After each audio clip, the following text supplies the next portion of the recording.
జేసేవ KB riders మొత్తం మీద మన కేబీ రైడర్స్ ఫార్మింగ్ వ్యవసాయ సీజన్ అయితే వచ్చేసింది. సో ఇయర్ మాత్రం లాస్ట్ ఇయర్ ఎక్స్పీరియన్స్ యూజ్ చేసుకుని స్టెప్ బై స్టెప్ ఫాలో అవుతున్నా. ముందైతే పత్తి చెట్లు కొట్టించిన కుప్ప వేసి కాల్చి పడేసినాం. ఆ తర్వాత ఏవైతే చేన్ లో డిస్టర్బెన్స్ గా ముళ్ళ కంపలు ముళ్ళ చెట్లు ఉన్నాయో వాటిని జేసీబీ పెట్టి నీట్ గా దీపించేసిన.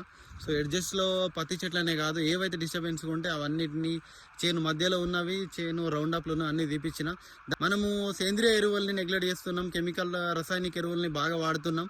అయితే లాస్ట్ ఇయర్ మా అమ్మ వాళ్ళ చేనులోనే నేను చూసిన సేంద్రియ ఎరువుల యొక్క పవర్ ఎంత న్యాచురల్ గా ఎంత ఫాస్ట్ గా గ్రోత్ ఉండే. సో సేంద్రియ ఎరువుల మీద ఫోకస్ పెట్టాలని నా చేనులో అయితే ఈ ఇయర్ మాత్రం నేను ఏం చేస్తున్నా అంటే దున్నడానికి ముందే గొర్రెల మందలను అయితే పెడుతున్నా. ఎందుకు గొర్రెల మందలను పెడుతున్నా అంటే సేంద్రియ ఎరువులు అంటే పశువుల యొక్క మూత్రం కానీ లేకపోతే వేస్టేజ్ అనేది ఏదైతే ఉంటుందో అది భూమిని సారవంతం చేయడానికి మరియు అధిక పంట దిగుబడికి పంట మంచిగా పెరగడానికి అయితే యూజ్ అవుతుంది. కాబట్టి మనం రసాయనిక మందుల మీద మొత్తం డిపెండ్ కాకుండా కొంతైనా కూడా సేంద్రియ ఎరువుల్ని వాడితేనే మన భూమి కూడా ఆరోగ్యంగా మంచిగా ఉంటుంది. ఎందుకంటే ఈరోజు మనకు ఈ రసాయనిక ఎరువులతోటి క్రాప్ గ్రోత్ రావచ్చు, అధిక దిగుబడి రావచ్చు, కానీ ఏంటిదంటే మనకు తెలియకుండానే మన భూమి అనేది ఖరాబ్ అవుతుంది.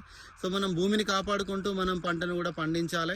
కాబట్టి భూమిని చూసుకోవాలి, మన పంటను చూడాలి, దిగుబడి లాభం నష్టం రెండు చూడాలి. కాబట్టి అందుకోసం నేను ఏమైతే ఆలోచించిన అంటే రసాయనిక ఎరువులు కొంచెం తగ్గిద్దాం, కొంచెం డబ్బులు ఎక్కువైనా పర్లేదు కానీ సేంద్రియ ఎరువులనే వాడాలనే ఉద్దేశంలో గొర్రెల మంద అయితే నా చేనులో పెట్టిస్తున్నా. దగ్గర 5 to 7 days పెడదాం అనుకుంటున్నా. ఈ 5 to 7 days ఏమవుతుంది అంటే గొర్రెలు పడుకొని ఇక్కడే ఉండడం వల్ల అవి మూత్ర విసర్జన కానీ అవి వదిలేసే వేస్టేజ్ వల్ల ఏమవుతుంది అంటే భూమిలోకి ఇంక్లూడ్ అవుతుంది. దానివల్ల ఏమవుతుంది అంటే భూమి అనేది సారవంతం అవుతుంది. భూమి ఎప్పుడు సారవంతం అవుతుందో అది శక్తి అనేది ఉంచుకుంటుంది బూస్ట్ లాగా. సో బూస్ట్ అంటాం కదా, బూస్టప్ అవుతుంది. సో పంట దిగుబడి క్రాప్ కూడా అదే లెవెల్లో ఉంటుంది. సో మీరు చూస్తారు ఖచ్చితంగా ఫ్యూచర్ వీడియోస్లలో ఎట్లా డిఫరెన్స్ పంట ఎట్లా దిగుబడి ఉంటుంది, క్రాప్ యొక్క గ్రోత్ ఎట్లుంటుంది అనేది మీకు తెలుస్తుంది. వీలైనంత సేంద్రియ ఎరువులను వాడదాం, భూమిలను కాపాడదాం. ఒక జై జవాన్ జై కిసాన్.